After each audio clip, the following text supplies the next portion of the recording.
Hello, welcome అండి. ఇవాళ మనం చింతకాయ పండుమిరపకాయ పచ్చడి ఎలా చేయాలో చూద్దాం. దీనికోసం పండుమిరపకాయలు చింతకాయలు తీసుకోవాలి.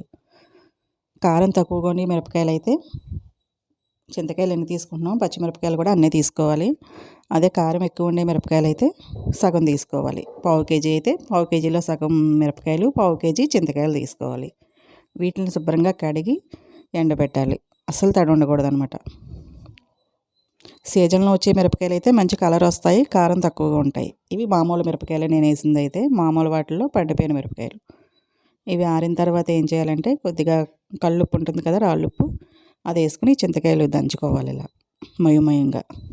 అంటే లోపల పిక్కలు తీగల్లా ఉంటాయి కదా, అవి కూడా వచ్చేస్తాయి అన్నమాట ఈ దంచడంలో. తర్వాత ఈ పండుమిర్చి కూడా అలాగే ఉప్పు వేసుకుని దంచుకోవాలి మయంగా. ఒకవేళ మీకు చింతకాయలు రాకపోతే కనుక పిక్కలు, అది 2 రోజులు ఎలాగ మనం ఊరబెట్టి ఉంచుతాం కదా, అప్పుడు వచ్చేస్తాయి. అప్పుడు ఇలా కొంచెం నొక్కితే చేతిలోకి వచ్చేస్తాయి అన్నమాట. అప్పుడైనా సరే మనం పిక్కలు సెపరేట్ చేసుకోవాలి. ఇలాగే డబ్బాలో మనం స్టోర్ చేసుకుని ఉంచుకోవాలి ఒక 5 or 6 days.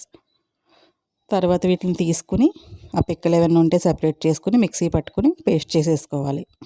పేస్ట్ చేసుకున్న తర్వాత ఉప్పు అది సరిపోకపోతే యాడ్ చేసుకోవాలి. తర్వాత తాలింపు కోసం వెల్లుల్లి, ఎండుమిర్చి, కొద్దిగా ఆవాలు, మెంతులు వేసుకుని జీలకర్ర కొంచెం పచ్చిగా వేగేలా వేసుకుని తాలింపు పెట్టుకోవాలి. మీకు ఇష్టమైతే ఇంగువ కూడా వేసుకోవచ్చు.